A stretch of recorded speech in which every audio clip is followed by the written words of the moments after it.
When did hookup culture become something that we treat like a handshake? Swipe right, hook up, and move on. That's the culture many of us are living today. Hookup culture tells us something very simple. It's just physical. No commitment, no consequences, no deeper meanings.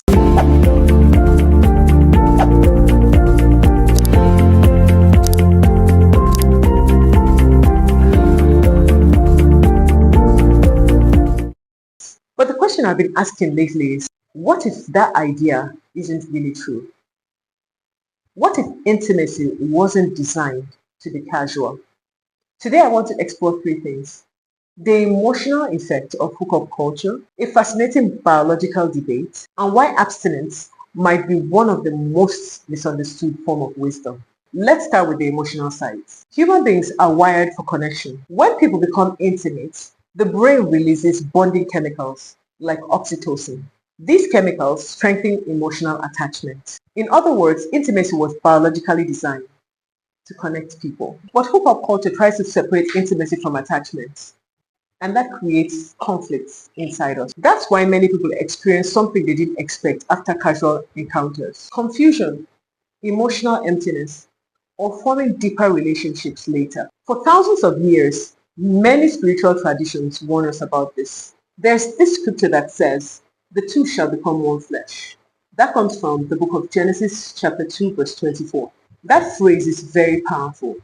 Not two people having fun, not two people sharing the moment, but becoming one flesh. It suggests that intimacy is more than physical. It's a deep union. Now, this brings us to something more interesting from the history of science. In the 1800s, scientists discovered a theory called telegony.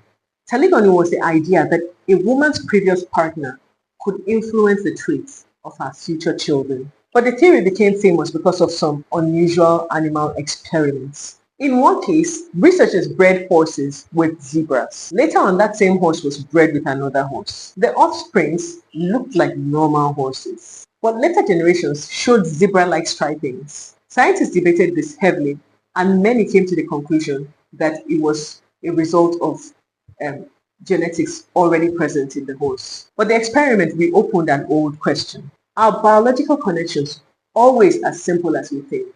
Whether telegony is valid or not, the deeper question remains important. Our connections matter. Who we share intimacy with matters. Who we bond with matters. Another verse says, "Do not be misled. Bad company corrupts good manners." 1 Corinthians 15:33. In other words, the people that we connect ourselves to influence our lives more than we realize. Now, let's talk about abstinence. In modern culture, abstinence is often mocked. People treat it like something outdated. But if you step back and think about it, abstinence is actually a decision about value. It says, my body has value. My emotions have value. My family has value. And I am not going to treat these things casually. Proverbs 4:23 says, "Above all things, guard your heart with all diligence." Guarding your heart doesn't mean living in fear. It simply means recognizing that some things in life are precious. And precious things deserve protection. Hookup culture tells us that doing whatever feels good in the moment. But real freedom might look different. Real freedom might mean having the wisdom to ask, is this helping my future or hurting it? Because the truth is, real intimacy was never meant to be scattered everywhere. It was meant to be meaningful, intentional, protected. Maybe abstinence isn't about restriction. Maybe it's simply about wisdom.